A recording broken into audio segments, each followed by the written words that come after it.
Good morning. I'm so excited to see so many of you. I feel like this year our group is humongous, so that is very exciting. Like Connie said, my name's Jenny Patterson. I'm the Director of Student Services, and I would describe my job as randomness. So if you operate well in a bunch of random different topics at all times, you would like my job. So I work with the guidance counselors and ESCs. I supervise the ESOL program, our English Speakers of Other Languages program. I handle all of our parent complaints from buildings. So when parents are upset with teachers and they go to the principal and they're not happy with the principal, then they want to talk to the superintendent, they get sent to me. So I get to meet a lot of our families in some very interesting ways. I handle all of our Office for Civil Rights complaints, and so I get to meet people in the buildings when we have parents who are disgruntled and maybe think that we haven't been as fair as we should. I work with our code of conduct. I really consult with a lot of our building principals, so whenever they have those unique situations that they're just not sure what we do with, they call me. I handle all of our district policies. I work with, we receive transfer students from Normandy School Collaborative. And so our first year, 4 years ago, we had 480. This year we'll have about 190 students. So I coordinate getting them from Normandy to here and getting them enrolled in your classrooms. So they're great kids, and we've been very excited to support their learning over the last 4 years. And then just, I'm sure I missed a few things. There's attendance, lots of random things. So that's kind of it in a nutshell. So I am very ADHD, which my job works well for, because I start something and I put it down and I go take a phone call, or I'm sitting there working on something and the superintendent calls me down to her office, and so I run down there and it derails my day. But because of my learning style, it has seemed to work for quite a few years. Today I'm going to talk to you about something that I'm really passionate about. It does say the code of conduct. I'm not as passionate about that, but I am very passionate about relationships and the relationships that you all will have with our students. And my belief that the work that you do with students and the relationships that you form with them make all the difference. And it not only makes a difference for this year, but will make a difference for the rest of their life. So we're going to get the boring stuff out of the way first, because I have to talk to you about this. So the Code of Student Conduct is in the Schoology folder. Jenny put that in there for me yesterday. And it is the 1718 Code of Student Conduct. And we used to have one for elementary, one for middle school, and one for high school. And several years ago, we just decided we're going to put it into one handbook for the whole district.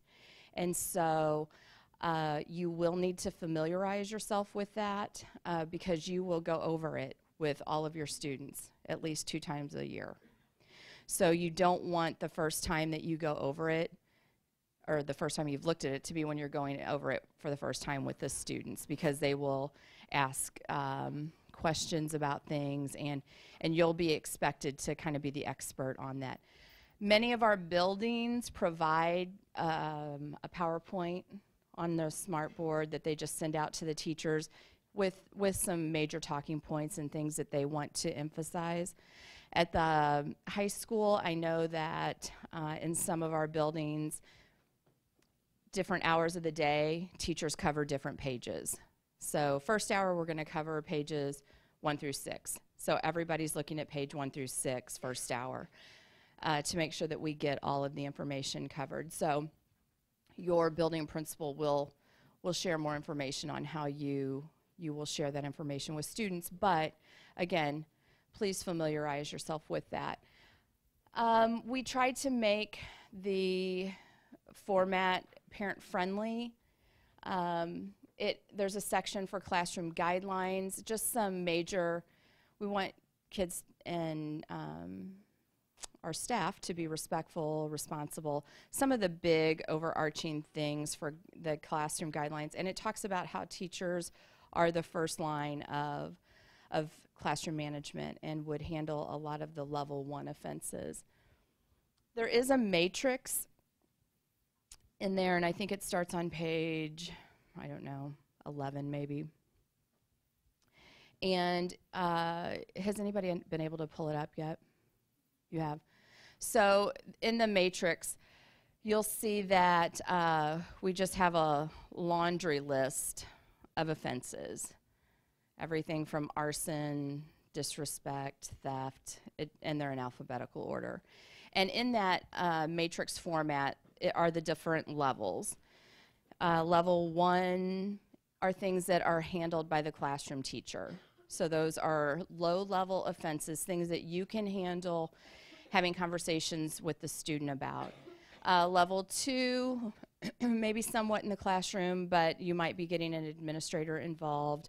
Level 3 and 4, they typically result in out-of-school suspensions. They're the more egregious offenses and usually have some time out of school. I do want to note that in the past, we just had in-school and out-of-school as options, detentions, etc. Very punitive results for an infraction. And over the past couple of years, we have been doing some learning in the area of restorative practices. How many of you are familiar with restorative practices? Oh, I love that. Much larger group familiar than last year. So, last year, restorative conferences were added as a resolution for a behavior. So some of our buildings have done a lot of learning in that area, and they've been through the academy. Ed Plus has a Restorative Practices Academy, and teams went to 4 days of training, and then they're working on the implementation. Other buildings weren't in the same place, and so they weren't ready for that learning, but I did want you all to know that that is an option for student misbehavior or an infraction. And so if you wonder why a student is coming back to you after you sent them to the office or nothing happened, they weren't suspended, that many of our buildings were working on keeping kids in class learning, because we know that separating kids from their community for long periods of time isn't changing behavior and actually is detrimental to student success. We do list out that alcohol and drugs are not allowed, so please don't let students do that. If you know about it, you need to report that. There's also definitions if you're wondering, what does this mean? There's a section for strictly definitions, that in the glossary. We have bus guidelines, so many in our elementary schools, they actually practice bus behavior, because if you think about kids who are transported by their parents in their car, they're never sitting with 64 loud kids at once. And so this, as we know, behavior is learned, and we have to teach the expectations. So many of our elementary schools actually have students go out, get on the bus, and they practice what safe traveling to and from school on the bus looks like. So if you're one of those schools, you'll get to experience that with your students. We do see the bus as an extension of the classroom. So how we want them to behave in the classroom is how we would like them to behave on the bus. Corporal punishment is prohibited in Francis Howell. It is still legal in the state of Missouri, so I don't know if any of you have taught in school districts where corporal punishment is allowed, but it is not allowed in Francis Howell. Our board has prohibited that. So please, no corporal punishment. You laugh, but really there are districts that still use corporal punishment. there's a section for the acceptable use guidelines. So much like you signed off on the acceptable use policy as a new employee, our students will be accessing our network as we're continuously integrating technology into the curriculum. They will spend a great deal of time on technology and devices. And so our students, we need to make sure that they understand our expectation for safe use of our internet and devices. And we want for all of our parents to acknowledge that they have received and have read the Code of Student Conduct, so that when we have an issue or if we're having conversations with them, it's not unfamiliar to them. And so we do have families sign off electronically that they acknowledge that they have read what is in the Code of Student Conduct. And that's on the last page. The parent clicks on a link and it takes them to a place where they list their student name and ID and they put their initials.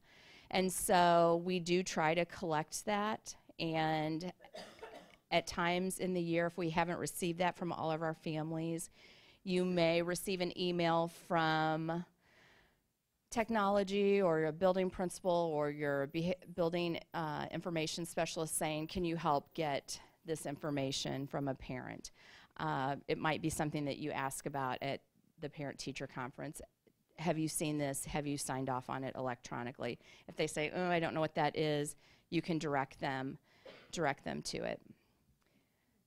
So now that's out of the way, but please do go and look at it, because it is important that you're familiar with that. So this morning, to get you up and moving, I know it's Friday and this is your first week back. Summer is officially gone.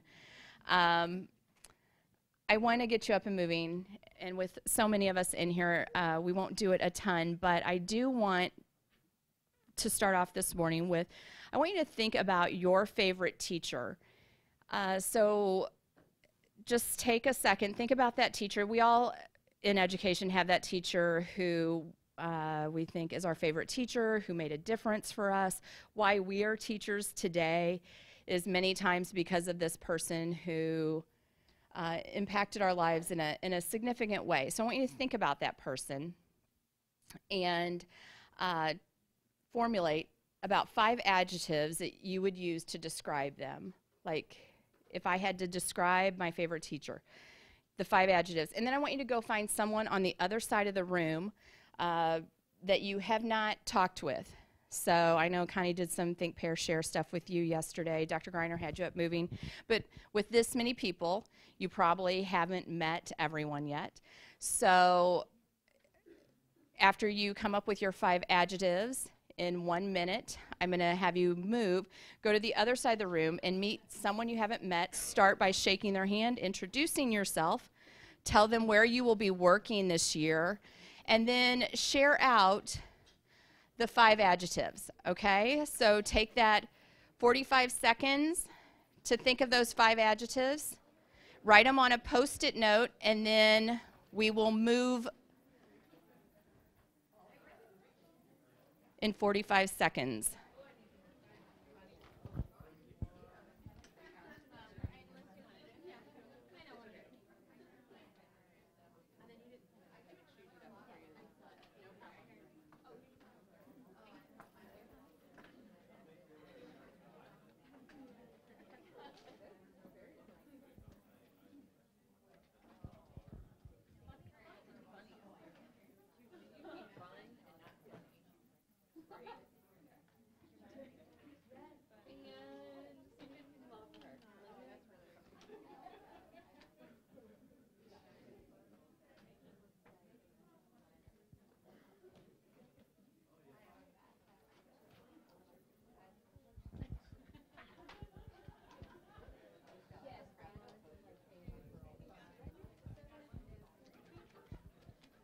Okay, so in 10 seconds, wrap up. Okay, now go and meet someone new on the other side of the room that you haven't been talking with so far. Introduce yourself and tell them where you're working this year. Please do.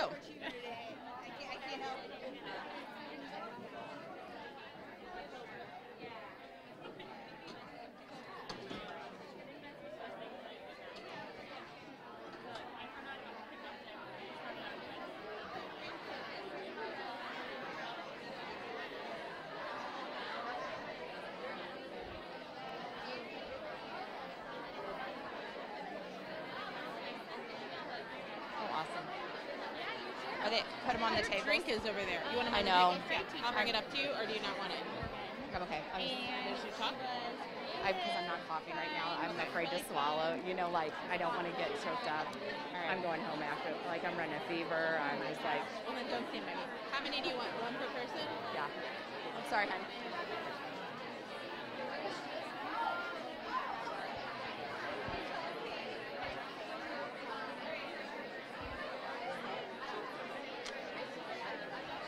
Shocked to know that I'm thinking of her. Has everyone found someone? If not, raise your hand and jump in with a group. We'll take a group of 3 if you haven't. They're just kind of on the table. They might have to. Perfect. That's okay. Perfect.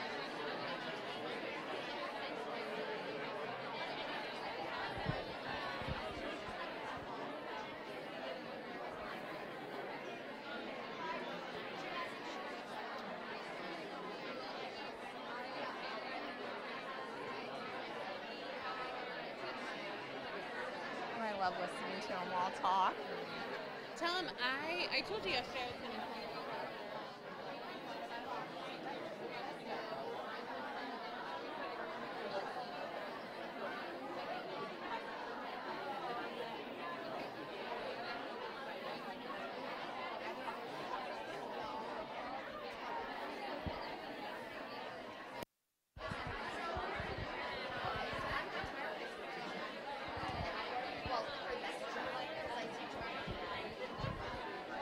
Okay, let's wrap up in about 15 seconds. If you could finish sharing out and head back to your chairs.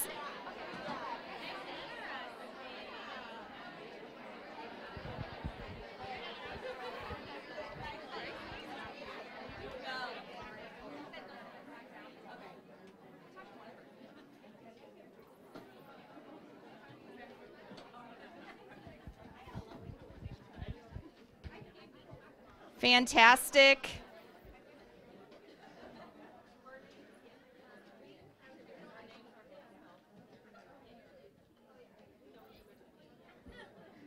Did everybody meet someone that they didn't know before? Yes, good.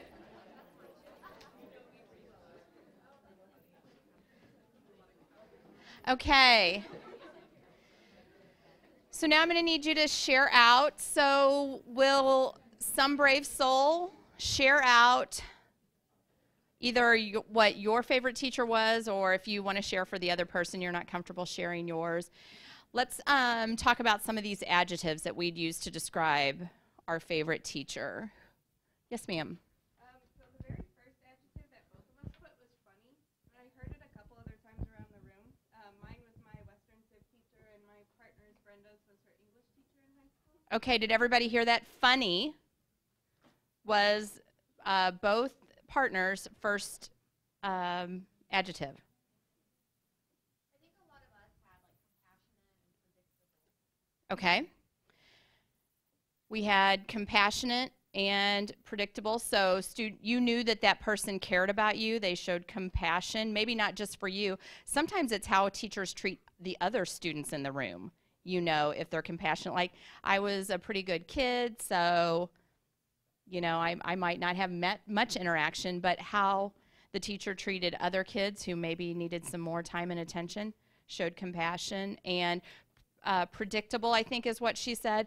And so that talks about consistency, routines.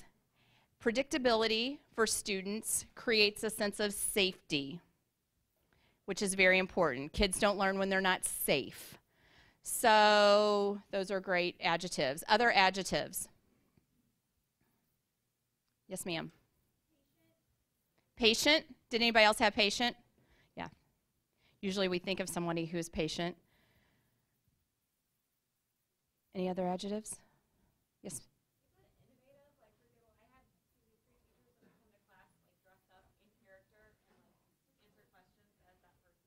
Could you guys hear her? Innovative. Her history teacher actually came in costume. So during Civil War unit, they were a Confederate soldier. I'm just using that as an example. But that innovation shows I'm passionate about what I'm teaching you, and this might be a hook. Yes? Challenging. I think the best teachers you learn the most from. So they really challenge you to get out of the box and to study more and learn more about the subject. Challenging. High expectations. Always trying to stretch them. And we'll talk about that a little later in the presentation. And that's a mindset. Because some kids, when things are challenging, will shut down. Great teachers get us to know that we're just all on a journey. So it's that growth mindset. Anybody else want to share? Those were some great adjectives. And it's very easy for most of us to think of that favorite teacher. And that's who we want to emulate. Those adjectives that we talked about, and there were so many others. Now, I do want to be careful. Funny, a sense of humor is great. Sarcasm is not okay. So remember, do not use sarcasm with kids. It's kids with language disorders, processing problems. Some people have a very hard time understanding sarcasm. And so while it would seem funny, maybe to some, to others, that wouldn't be showing compassion. Okay, so humor is good. Sarcasm, don't use it. And I think many times the converse to this activity is think about that teacher who maybe you didn't have as great of an experience with. I heard some people say it's hard to come up with 5 adjectives because usually there's that one thing that they're so special in your mind for. Many people can come up with the 5 adjectives for their least favorite teacher very quickly, okay? And so all of those things that would come up quickly for that your least favorite teacher, keep those in the back of your mind. I don't want to be that person, right? Take that out of your work. I have a short video from one of my favorite educators who unfortunately passed away several years ago. And this is Rita Pearson, and she did work with Ruby Payne's group, the AHA company, for years. Great sense of humor. I was fortunate enough to get to see her present several times. But this message could almost wrap up my whole presentation. So I want you to think about this.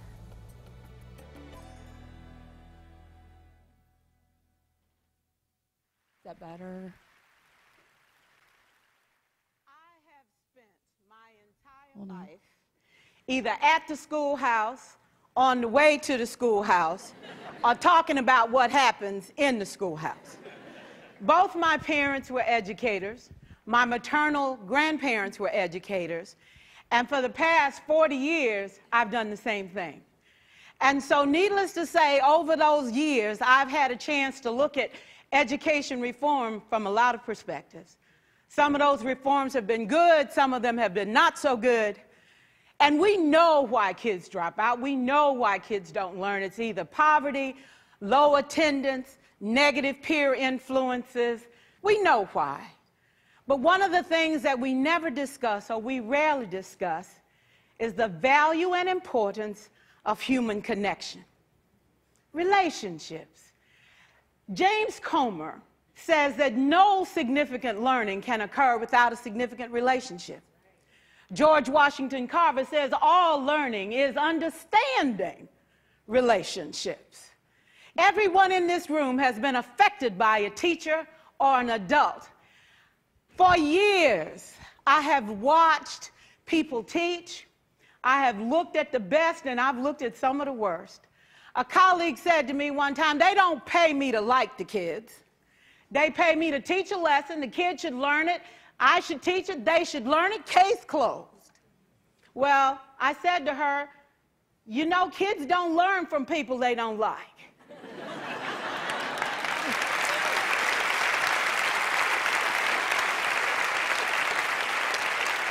She said, that's just a bunch of hooey. And I said to her, well, your year is going to be long and arduous, dear. Needless to say, it was. Some people think that you can either have it in you to build a relationship or you don't. I think Stephen Covey had the right idea. He said you ought to just throw in a few simple things, like seeking first to understand as opposed to being understood. Simple things like apologizing. You ever thought about that? Tell a kid you're sorry, they're in shock. I taught a lesson once on ratios. I'm not real good with math, but I was working on it. And I got back and looked at that teacher edition. I taught the whole lesson wrong. So I came back to class the next day and I said, look, guys, I need to apologize. I taught the whole lesson wrong. I'm so sorry. They said, that's okay, Miss Pearson. You were so excited. We just let you go.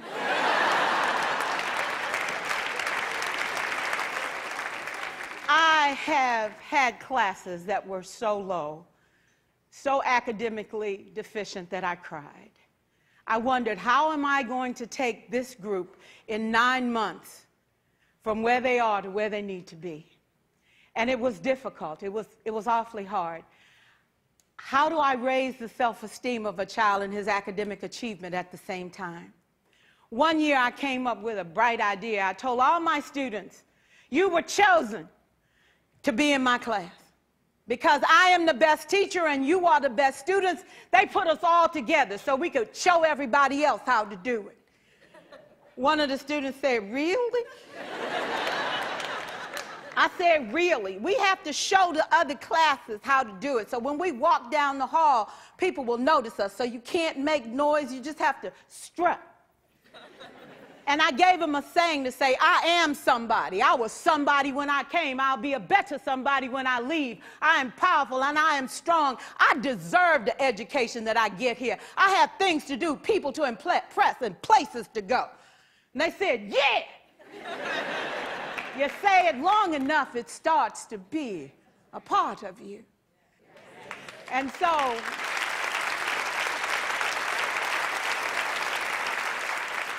I gave a quiz, 20 questions.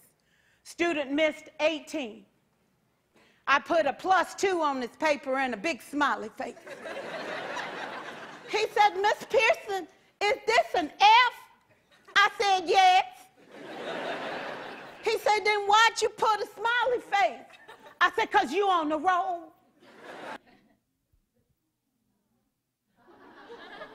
Oh my God. You got 2 right, you didn't miss them all. I said, and when we review this, won't you do better? He said, yes, ma'am, I can do better. You see, -18 sucks all the life out of you. +2 said, I ain't all bad.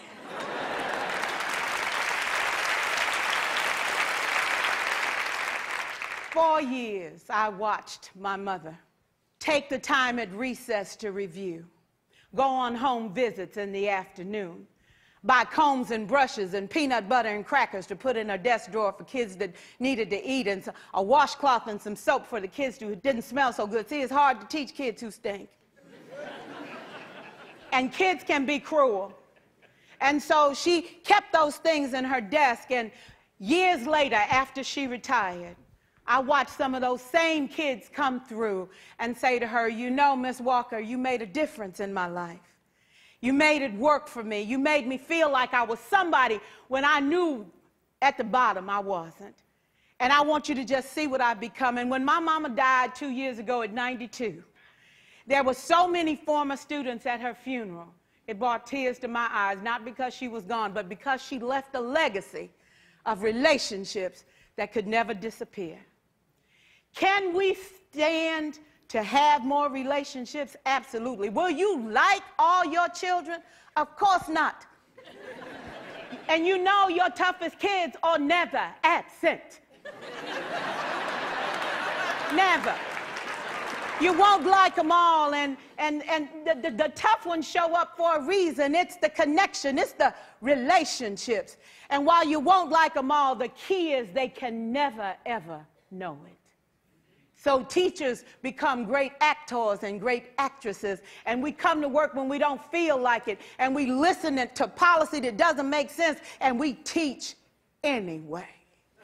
We teach anyway because that's what we do. Teaching and learning should bring joy. How powerful would our world be if we had kids who were not afraid to take risks, who were not afraid to think, and who had a champion? Every child deserves a champion, an adult who will never give up on them, who understands the power of connection and insists that they become the best that they can possibly be. Is this job tough? You betcha. Oh, God, you betcha. But it is not impossible. We can do this. We're educators. We're born to make a difference. Thank you so much.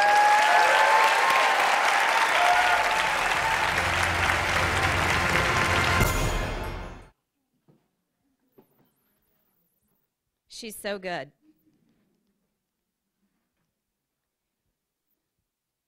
And through that,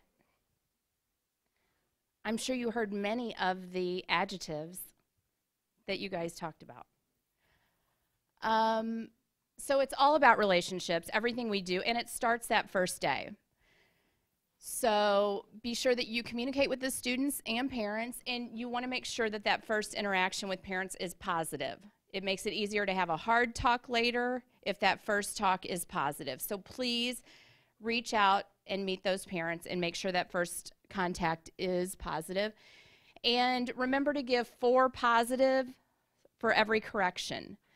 Some of your schools will be PBS schools, and this is kind of a principle that teachers monitor themselves on, and it is so important. Even if you're not a PBS school, you will want to be sure that you're giving 4 positives for every correction, because all the student is going to hear the first few times is the negative, is the correction. So please work on positivity. And when we check with teachers in PBS schools and they're monitoring themselves, some have actually had to wear a little apron and put some clothespins in one side, because you think you're doing it, but for those really challenging kids, when we really check ourselves, sometimes we said one positive thing all day. So that's an important thing to remember. Middle school students, if they have positive relationships with their teacher, they're 8 times more likely to stick with the challenging work. We heard the adjective challenging. Well, if you've been positive with them and they have a positive relationship with you, they'll stick through those hard tasks that they don't think they can do. And they will know it's okay to make a mistake when they compare it with students who said they have low levels of relationships with their teachers. Hattie has a book, Visible Learning. I'm not sure how many of you have seen it, but he took a huge meta-analysis. There was 800 different studies in this, and he put teacher practices in here. And there are effect sizes, and you can see down here in the negative, you're actually hurting kids if you do this, all the way to 1.2. About 0.2 we would say is low level of effect. 4 is average, like 0.6 and higher. You need to be doing this, and you need to be doing it regularly with fidelity and more often. And in the visible learning research, relationships, look at that. It had a 0.72. So Rita Pearson wasn't good at fractions. She wasn't good at math.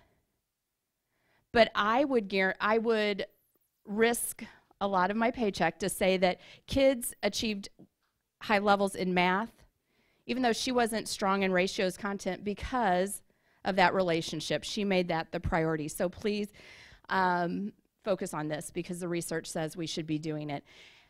Some of the different things that you can be doing, I gave you the effect sizes for. You can see these in the PowerPoint when you have some time later to look over it.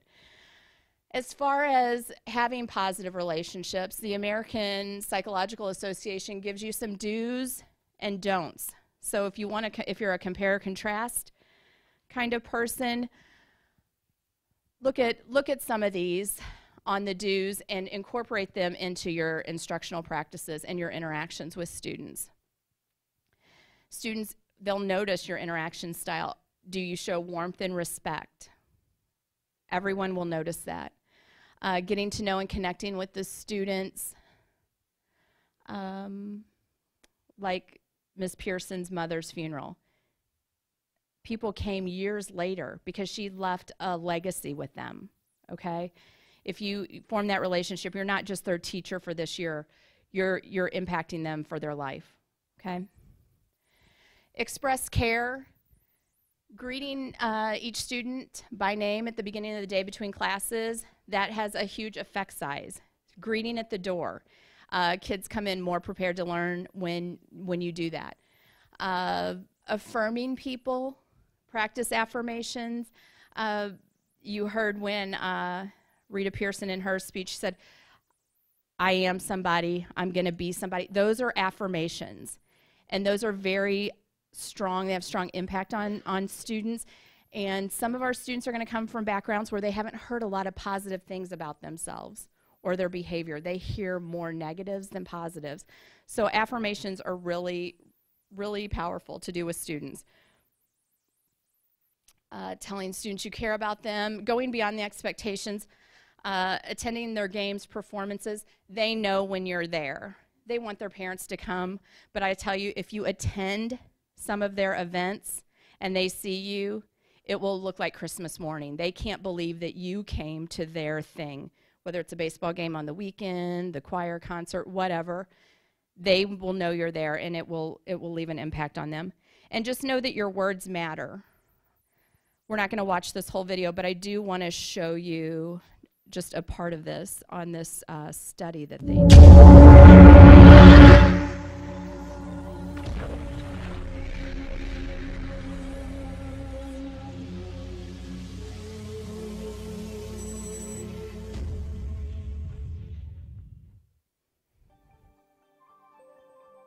Dr. Emoto has conducted another interesting experiment. He placed rice into 3 glass beakers and covered it with water. And then every day for a month, he said, "Thank you" to one beaker, "You're an idiot" to the second, and the third one he completely ignored.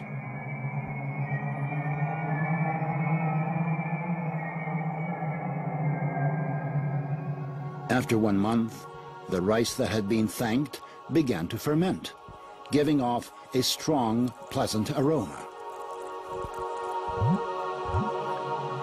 The rice in the second beaker turned black, and the rice that was ignored began to rot. Dr. Emoto thinks that this experiment provides an important lesson, especially with regard to how we treat children. We should take care of them, give them attention, and converse with them. Indifference does the greatest harm.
I know. So obviously our words matter. Telling that person you love them, you care about them, that has such an enriching effect on something like rice. Imagine a child. And the negative words obviously did damage, but I thought what is most interesting is the group that was ignored. It actually rotted. So be sure that there aren't those kids that are just sitting in the back that we're not connecting with. They're not causing us trouble. That to them may feel like we're ignoring them. So be sure that we are expressing care with all of them. So it's time for you to commit. It's commitment time. I want you to think of 3 to 5 ideas you have for developing positive relationships that you'll commit to beginning with the first day of school. Think of those things for about 30 seconds after we've given you some ideas. I want you to write them down on the index card. There are index cards at the end of the table. Pass those down.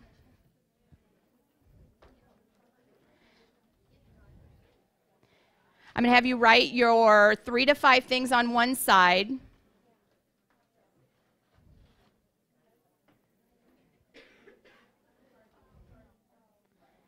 And on the back, I want you to put your name and your building. And we're going to send this back to you as kind of a formative assessment a few weeks into teaching, a quarter into teaching, and you can kind of formatively assess how you're doing with your commitments. And it'll be time to reflect on those relationships that you have with the students in your classes.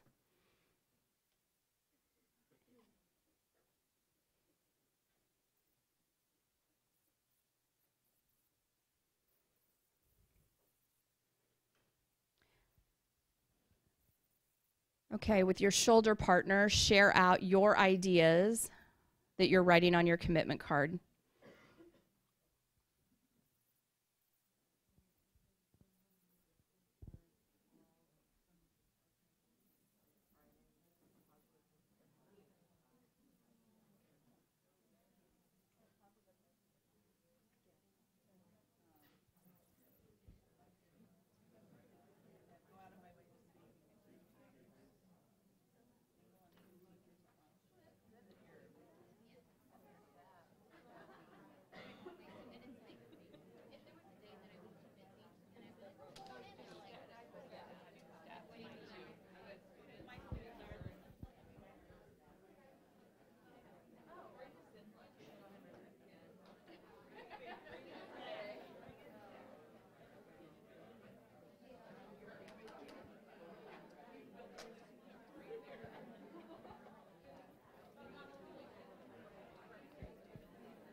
Have you shared? Each person has had a chance to share? You have? Have you guys shared? Good.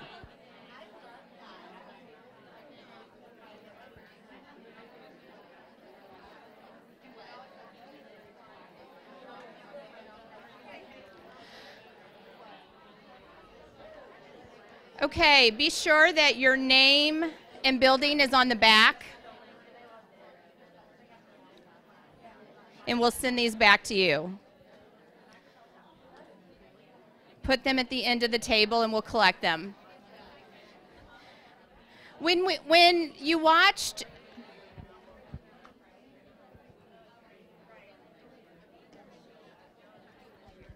Okay. When you watch the video of Rita Pearson, she brought out some things that we know are good practice without calling them by name. And one of those things is mindset. And Carol Dweck wrote a book several years ago about mindset. Has anybody read this? Good. It's a great book. And in the book, she's identified that there are two types of mindsets. There's a fixed mindset and a growth mindset. And when Rita Pearson, who can tell me the example that she gave where she used a growth mindset with her students? Go ahead. Shout it out. Right, the +2 with a smiley face, right? That's a growth mindset. So what did she say? -18 sucks all the life out of you. +2 says you're on the way, right? You didn't miss them all. So that's that growth mindset. And we really need to be talking with our students, especially with our assessments and our grading, of the power of yet. You haven't mastered that yet. You're on the way. And the power of yet is so important.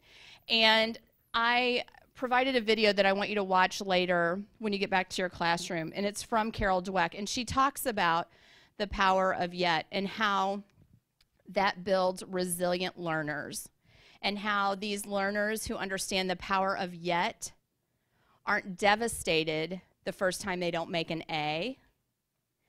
They learn grit and they learn perseverance. Okay, grit is out in the literature heavy right now. It is something we need to be building in our students. It's what our employers are looking for.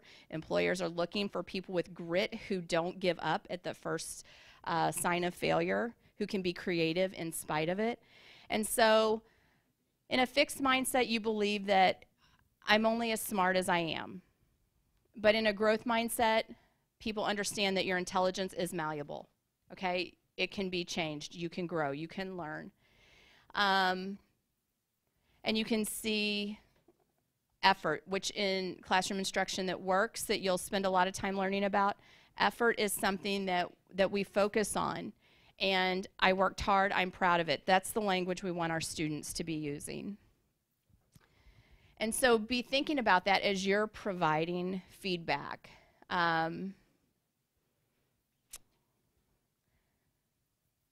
Just some different posters that I have found out on the internet or through Carol Dweck's work.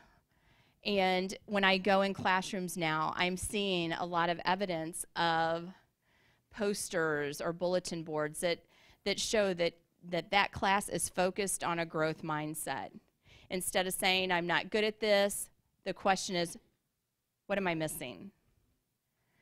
I give up. Changes to, I'll use a different strategy. I can't make this any better. They turn in a final copy. I can't make it any better. I can always improve. So language is so important. I gave you a sports reference. Chris Coleman, he was the Wales soccer coach, and he has a very small country, and he was playing in the World Cup against powerhouse countries with very large populations, and his team upset Belgium, and it was a huge upset in the Euros. And when he was interviewed, and he said, they said, what message do you have for young people? He said, dream. And I'll read this to you because it's kind of hard to read. Don't be afraid to have dreams, because 4 years ago I was as far away from this as you can imagine, and look what happened. If you work hard enough, if you're not afraid to dream, and you're not afraid to fail. I think that's important that he says he wasn't afraid to fail. Everybody fails. I've had more failures than I've had successes, but I'm not afraid to fail. That's an example of a growth mindset. I'm not afraid to fail, because that means on the other side of that is success, and I can always get better. When we talked about the code of conduct, I mentioned that we have buildings studying restorative practices. And so some of you raised your hand that you were familiar with it. And we are really trying to change the lens through which we view misbehavior.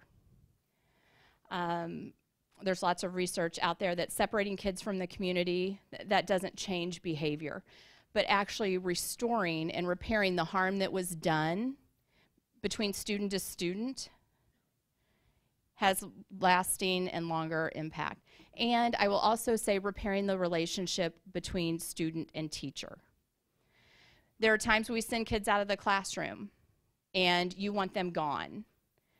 And an administratorial conference with them, and they'll go through the harm questions. Who was harmed? What do you need to do to fix it? And they have great conversations. And then they come back to your classroom. But maybe the harm wasn't just with the student. Who else was harmed in misbehavior? Maybe the classroom, maybe you as the teacher. And so we're really going to be, through the learning that we're doing with administrators this year, talking about finding that time to repair the relationship between the student and the teacher. And that we know that as adults, we're going to have to be ready to accept an apology and to welcome a student back into the classroom and make them feel welcome. And we don't hold grudges because we're the adults and we love these children. Okay, I saw a tweet this week that said, when you see a child exhibiting challenging behavior, you might not learn much about the child, but you'll sure learn a lot about the teacher. Okay? How we react and how we respond to things says a lot about us. It might not tell us much about the student at that time, but it will tell us a lot about how we behave. When students behave, great teachers want prevention. If a student is struggling, you're going to be working with that ESC in your building and the counselors and the principals to say, what can we do? Poor teachers want revenge. Okay? All kids have worth. Some want to prove to us they have none. But it's our job to teach them that they're wrong. Some of our students come from backgrounds that maybe some of you might not even be able to imagine. And receiving compliments, affirmations, those positive relationships that I'm encouraging you all to have with your students, it'll actually feel physically uncomfortable for them. Why is that? Why would you trying to form a positive relationship with them and giving them positive affirmations be physically uncomfortable to them? It's foreign. They've never experienced it, yes. And it's hard to believe, but that is the reality. And so for students who've grown up in that kind of background, they will actually push you away at first. Why? Yeah. That's right. It is a test, and it's a coping mechanism for them. When we talked about safety, they're going to push you away at first because it's so uncomfortable to them. It's so foreign, and they're testing you. Are you going to react like everyone else in my life has treated me or reacted to whatever behavior? And it will be hard. So take care of yourself and be using your resources as well, whatever it is, mindfulness, yoga, talk to your ESC, but don't let them have that belief. Behavior is like an iceberg. What we see is the outward behavior, but there is all of this underneath that is really many times the story. I know this is hard to see.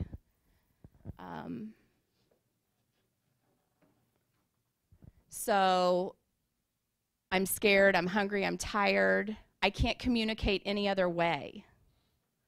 So my behavior is trying to tell you something. I just can't put words to it. So we're doing a lot of learning this year on naming the feeling. And what they're really saying is we're trying to figure out what are they really saying? What are they trying to tell us? And I think this is important. Everyone in the classroom has a story that leads to misbehavior or defiance. 9 times out of 10, the story behind the misbehavior won't make you angry. If you know, it'll break your heart. But it only breaks your heart when you know, and you have to have that relationship to know. We're doing a lot of learning also. There was a Senate bill that was passed that said all schools will have information on trauma-informed or trauma-sensitive schools. And so some of our schools have done a lot of learning from a national expert. Her name is Heather Forbes. I don't know if you've heard of her. She wrote this book, Help for Billy, and some of our buildings will actually do a book study on this book this year. It's a very easy read and is full of great information. But it changes the question in our minds about student behavior from what's wrong with you to what has happened to you. And so when we start looking at things through that lens, we can really make some significant progress. I couldn't leave without talking to you about bullying, because we do have a policy against bullying. It's 2655, and students report to us in student surveys. So every year, students and parents will fill out a survey on the climate of their school. And one of the questions that we have added is about bullying in the student survey. And so you're going to find out how many students report that they have been bullied over the past year. Some of the research says 174,000 kids miss school every day because they're bullied.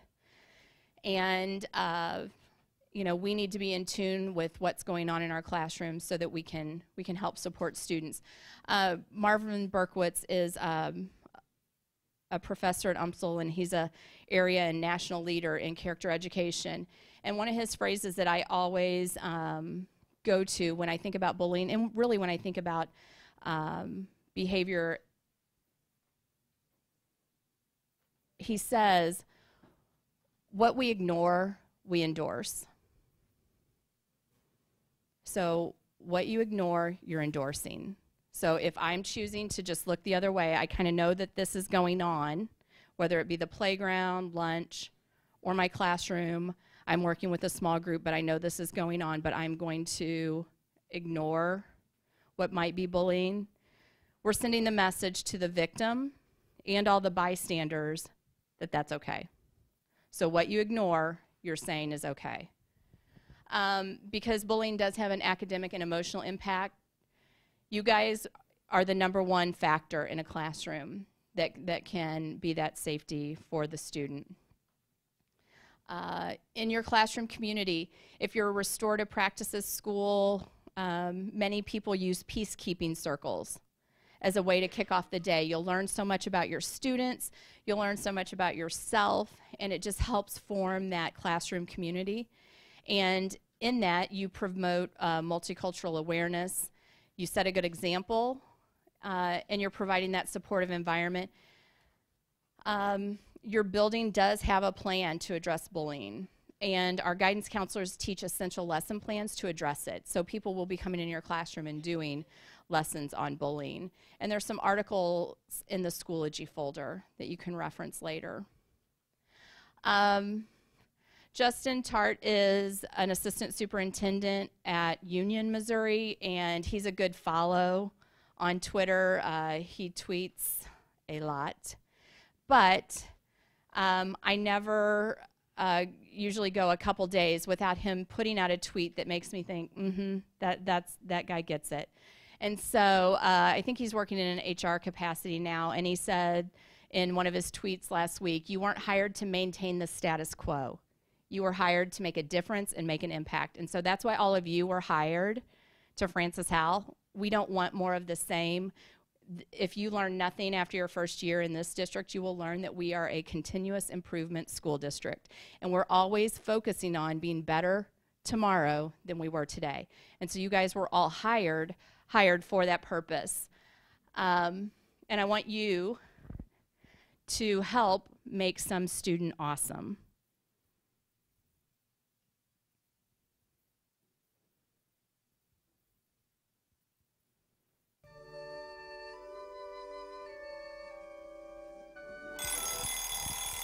It's time to wake up, people. This one goes out to teachers. Teachers and students. You don't need a pep talk yet. You haven't worked a day, but it's just a good kickoff. It's time to get our learn on. And we got a lot to learn, too. I don't know it all, but I know a few things. Science. You hear? You take up space, you matter.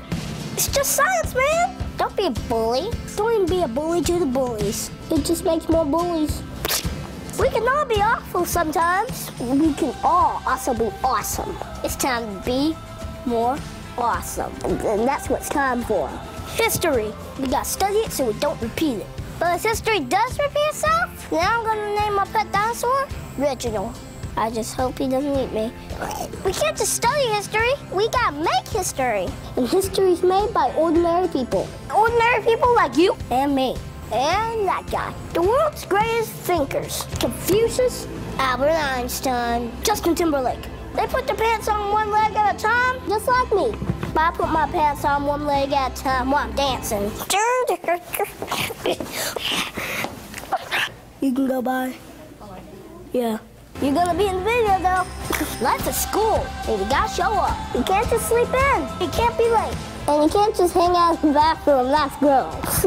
It's like what Whitman said, YOLO. Except he didn't say that, but you would know that if you would read a book, people. Seriously, read a book, any book except the vampire ones. You wanna change the world? You gotta know about it. What if Shakespeare didn't go to school? His plays would be even more confusing. To be or not to be?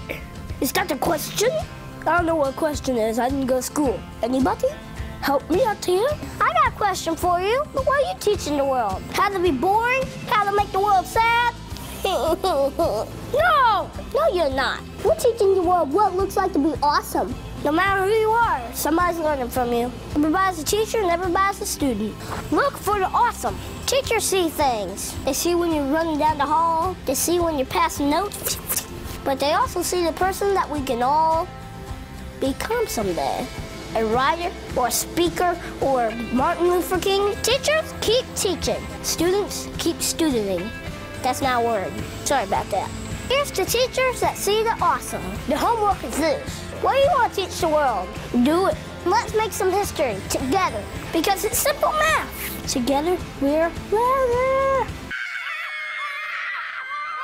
Those girls are a little too loud. Is there a teacher who inspires you? Let them know. This is for teachers everywhere, so share it with them. We gotta make the world awesome. Somebody's learning from you. I'm out. Get to learn on. We're making history. I'm gone. Awesome.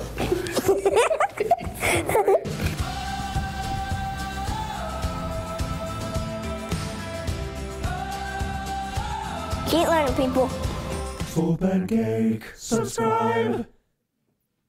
So, as we leave our time together today, I know that you guys are going to help make our students awesome, and we are here to help you. We're here to help you. Reach out. You're not in this alone, and when you're frustrated or you're tired of forming relationships with kids that are hard, take care of yourself. Go to your counselor, your ESC, do something to re-energize yourself, mindfulness, yoga, exercise, journal. You've got to take care of yourself because our kids need you so much to help make them awesome. Have a great year.